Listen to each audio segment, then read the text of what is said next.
Hello and welcome, historians. This is a short video that's going to go through the 2.18 practice, Women's Rights Movements Key to Success. So this is a DBQ essay, document-based question, where you'll be examining 7 sources of historical evidence related to the women's rights movement. You will then write an essay in response to a document-based essay question similar to the kind you might encounter on the AP exam. So we have to go to the research library, which you can find. Here is the link, Research Library, and these are the documents that we need to look for. 2 primary source documents and 5 primary source images, and we'll find them under the period of 1890 through 1945, domestic and global challenges. And I happen to already have those up and loaded.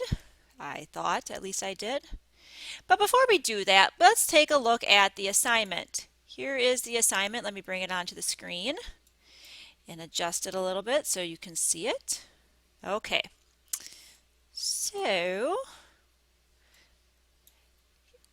it says, use the documents listed on the chart below to answer the document-based questions. Okay, we can find all these, so on and so forth. Okay, so we have the document title in the chart, and then strategy illustrated. Okay, and then let's look at that, what our question is actually going to be. Our question is,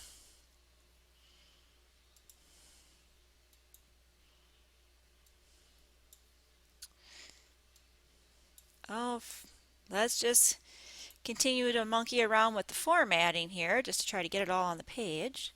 The question is, examine the strategies women use to achieve suffrage. What successful strategies did women use to overcome obstacles to women's voting rights?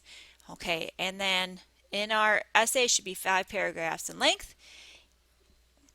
Each paragraph should support and develop your thesis. In response, you should state a relevant thesis that directly addresses all parts of the question. Support the thesis or argument with evidence from one or all but one of the documents.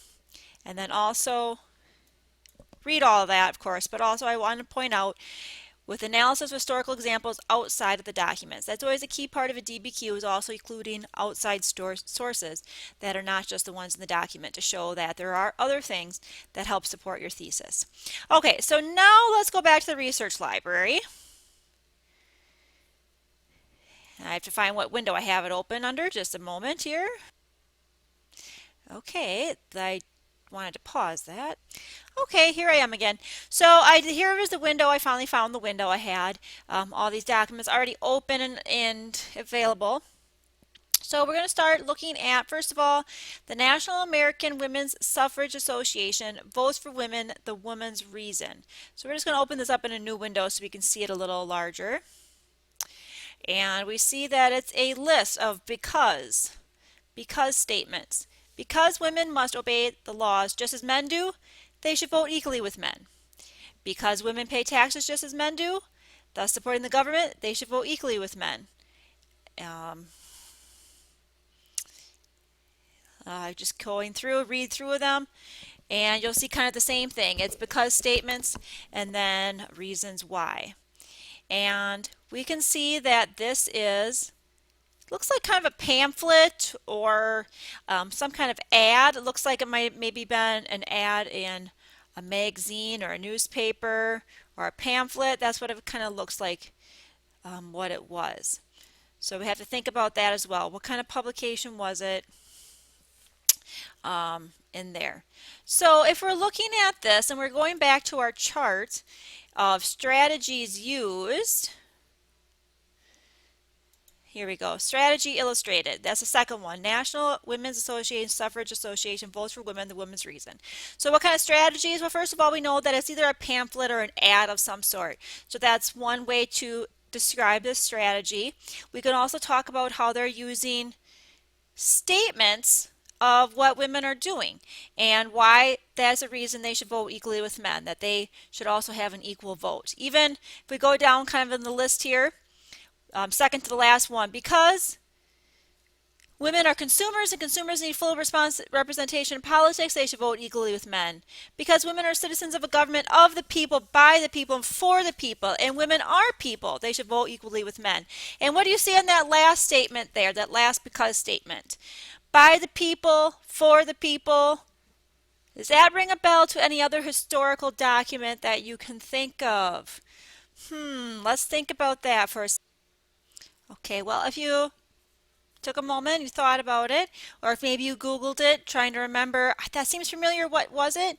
It's one of the things from the Gettysburg Address where Abraham Lincoln was saying it's a government by the people, for the people, so on and so forth. That's from the Gettysburg Address. That's one example. So when you're going back to noting your strategies on your charts, you could also make a note about how they're in that pamphlet. They're also going back and using examples from other famous speeches like the Gettysburg Address, quotations from Abraham Lincoln, stuff like that.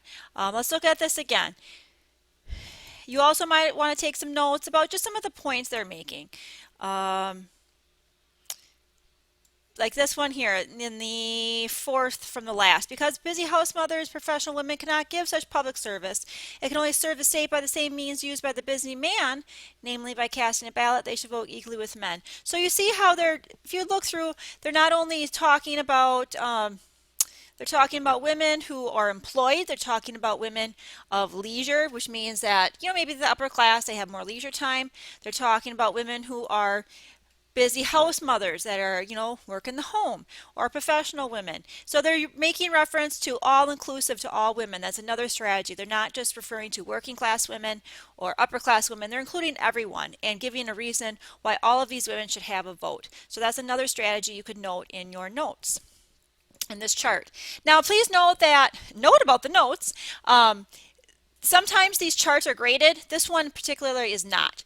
This chart is not graded. It's only the essay itself, though, you'll get points on. But that doesn't mean you shouldn't take good notes, of course. Now let's look at the other one, the one at the top. Why we oppose votes for women. Let's look at that one. Okay, so I need to open that one up. Okay, some reason why we oppose votes for women.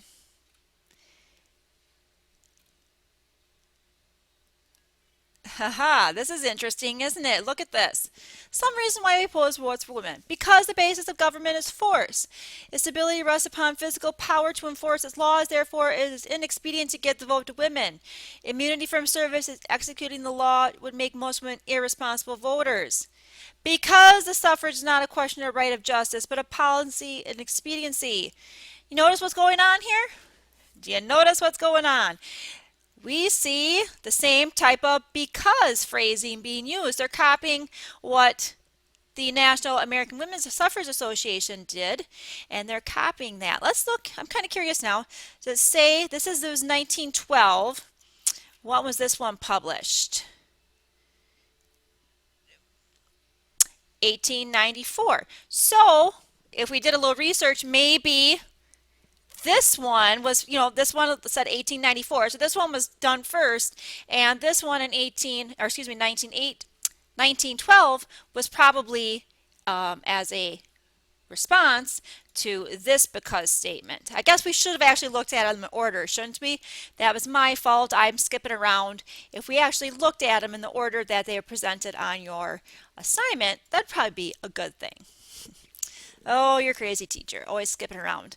Okay, so looking back again, going through, they talk about, let's see. I like this one here because it means simply doubling the vote, and especially the undesirable and corrupt vote of our large cities.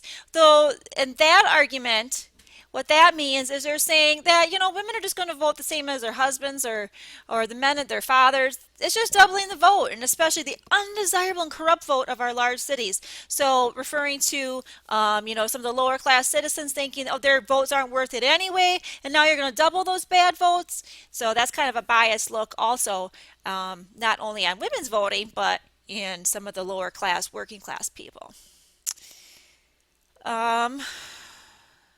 Let's see, going through here some other points.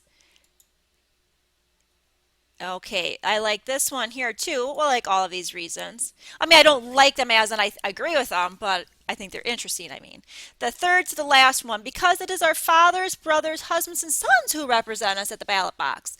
Our fathers and our brothers love us. Our husbands are our choice and one with us. Our sons are what we make them. We are content that they represent us in the cornfield, the battlefield, and at the ballot box, and we them in the schoolroom, at the fireside, and at the cradle, believing our representation, even at the ballot box, to be thus more full and impartial than it would be were the views of the few who wish suffrage adopted, contrary to the judgment of the many. So that's a really interesting argument they're making, because they're saying, well, you chose your husband, so you should be agreeable what they vote with, or you made your son, you raised him, so their opinions, it's basically your opinion as well. So why do you need to vote? Because you know what, your husbands and your sons, they already have that vote, and they're basically the same as you, right? Because you created them or you chose them, so you don't need to vote. That's a pretty crafty argument. But once again, so looking at this as a whole, it's a pamphlet or some kind of ad that was being used. So getting the print version out, you know, we're not just going around making speeches, but having these things printed. This one and opposing and this one supporting women's voting. Both of them are showing that they're using the print, not just relying on people giving speeches to get the word out, because the printed word will reach a greater audience and getting more attention to the cause, whether it's for or against women's suffrage. All right, let's look at another one here. I'm going to close these two down. Let's go to the list. Should we go to the list? Maybe do it in order. Title page image of an account of the proceedings of the trial of Susan B. Anthony. Okay, that one. Let's find it. Here it is. So this is just the title page of the account of the proceedings of the trial of Susan B. Anthony. Charge of illegal voting. And that's just the title page. We don't see the actual summary of the trial, but we know that she went to try to vote in an election and she was arrested. So by showing that they're printing this and getting the word out once again, what's that showing us? Once again, also publishing, trying to get the word out, reach a broader audience than just maybe what people would read in a newspaper of what happened, or people that were there, trying to reach a broader audience. Okay, let's go back. What's the next one on our list? Election Day. All right. Election Day. So I'm going to close that one. Here's Election Day. Open a new window so we can see it. Okay, so we see this is some kind of cartoon. Oh, if you can look on the shade, it says January 21st, 1909. I believe, and it also, if you look at the citation, it also does say 1909. So you see, it looks like a tenement house or an apartment, because you see there's another building next to it, the clothesline. You know, kind of makes you think it's probably in a city, you know, big city where there's buildings nearby. You see on the wall there's a sign, votes for women. And what do you see? You see the woman going off, leaving her husband with these two small crying babies. And everybody's upset and sad. And she seems to have a look on her face like, yeah, so what? I'm leaving you. Bye. I'm going to go vote. I'm taking off. Or whatever it is I'm doing, I'm leaving you behind to your own devices. So what kind of strategies are being used here? Think about it. How is they're showing that the woman, she doesn't seem too sad to be leaving them behind, are they? So the anti-suffragists are showing the woman as kind of cold-hearted, not really caring, like looking over her shoulder like, yeah, whatever, you know. And the husband there is all frustrated and confused. He looks kind of not really mad, but he looks confused and almost a little sad. The babies are crying like, what, you're leaving us behind? Don't you care? Don't you love us? Don't you want to take care of us? So what kind of strategies, using those emotions of there's being pulled on there for this political cartoon. Okay, the next one, headquarters of the National Anti-Suffrage Association. Let's look at that one.